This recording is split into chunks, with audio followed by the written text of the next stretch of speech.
Pernah kebayang nggak kalian hilang gitu aja tanpa jejak? Nah, inilah yang terjadi dalam sebuah kisah nyata, sebuah perjalanan yang membawa kita langsung ke jantung salah satu legenda urban paling mengerikan di Jakarta, kereta hantu Manggarai. Nah, kalimat ini yang mengubah sebuah malam penuh petualangan jadi teror yang benar-benar nggak masuk akal. Tapi, gimana cerita ini bisa sampai ke sini? Oke, kita mundur dulu ke awal mula kejadiannya. Oke, kita mulai ya. Settingnya ini di tahun 2000-an, zaman-zaman HP masih seadanya. Lagi ngeband, lagi seru-serunya. Ada nih anak SMA namanya Seno sama teman-teman bandnya. Impian mereka simple banget, cuma pengen manggung. Jadi rencananya tuh, ya klasik lah ya anak band, manggung di Bogor, tapi diam-diam. Masalahnya, ini 2 minggu sebelum ujian akhir, orang tua mana yang ngizinin coba? Jelas gak bakal boleh. Jadi, ya udah, jurus andalan keluar. Bohong bilang mau kerja kelompok sampai malam. Sedikit bohong demi sebuah petualangan kan?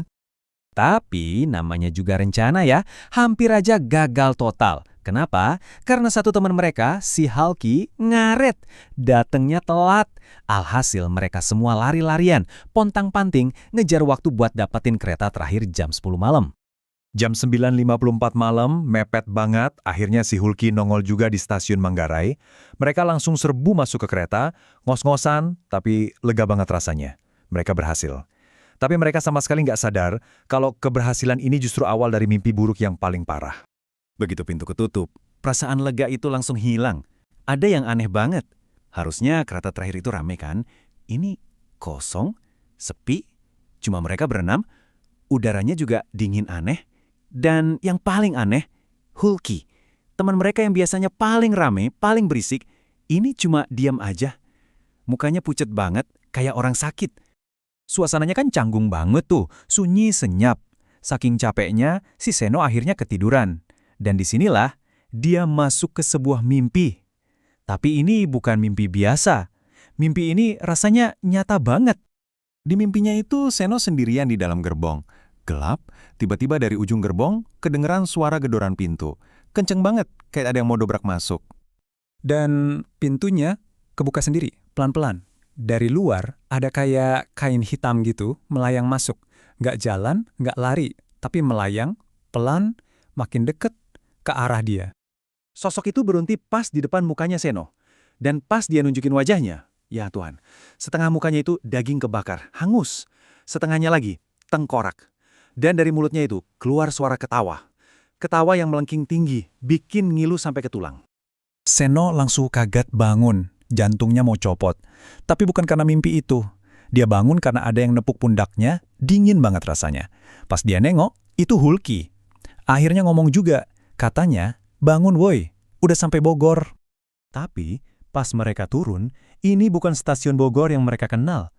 Ini aneh. Sepi total, nggak ada petugas, nggak ada penumpang, nggak ada siapa-siapa. Kayak stasiun mati yang udah ditinggalin bertahun-tahun. Gerbang keluarnya digembok pakai rantai. Bangunannya juga kuno banget. Terus, si Garil nyium bau aneh. Katanya kayak campuran bau darah anyir sama bunga melati. Nah, mereka kan bingung ya, ini di mana? Mereka mau nanya ke Hulki, tapi pas mereka noleh, Hulki nggak ada. Hilang, di stasiun kosong melompong itu, Hulki tiba-tiba aja lenyap tanpa jejak. Di tengah kepanikan nyariin Hulki, tiba-tiba ada suara kucing ngengong, kencang banget. Mereka lihat ada kucing lagi munggungin mereka. Tapi pas mereka samperin, kucing itu jadi gede. Gede banget, gak wajar ukurannya. Terus, dari kepalanya tumbuh rambut. Rambut panjang ke rambut manusia.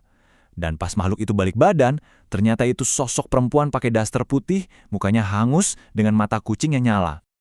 Udah, nggak pakai mikir lagi, mereka lari sekenceng-kencengnya, bener-bener lari buat nyelamatin diri. Mereka manjat tembok stasiun yang tinggi banget, udah nggak peduli luka, nggak peduli apa-apa, yang penting kabur dari situ. Lagi lari-larian gitu, tiba-tiba ada suara yang paling nggak mereka duga, suara dering HP. HP-nya Bintang bunyi. Pas dilihat siapa yang nelpon, nama di layarnya bikin mereka semua langsung diem. Yang nelpon, Hulki. Tapi pas diangkat, suara di telepon itu bukan suara Hulki yang tadi bareng mereka. Ini suara Hulki yang asli. Panik, khawatir, dan dia bilang, "Kalian ngomong apa sih? Gue di Jakarta. Justru kalian yang di mana? Semua orang panik nyariin kalian." Tunggu, kalau Hulki yang asli ada di Jakarta, terus yang tadi bareng mereka di kereta itu siapa? Dan disinilah kalimat yang paling bikin gak masuk akal keluar dari mulut Hulky. Dia bilang mereka bukan baru pergi semalam. Kata Hulky, mereka udah hilang selama 3 hari penuh.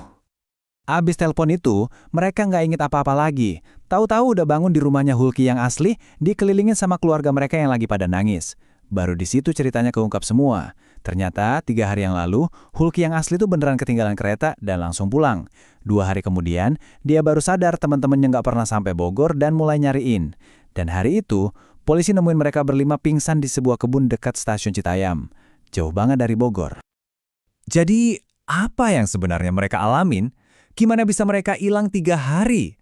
Tanpa sadar, malam itu mereka udah jadi penumpang sebuah kereta yang seharusnya nggak pernah ada. Yah, mereka naik kereta hantu Manggarai. Ini legenda urban yang terkenal banget di Jakarta. Ceritanya tentang kereta gaib yang suka muncul tengah malam. Siapapun yang naik, katanya bakal dibawa ke dimensi lain, bikin mereka hilang ingatan atau bahkan hilang selamanya.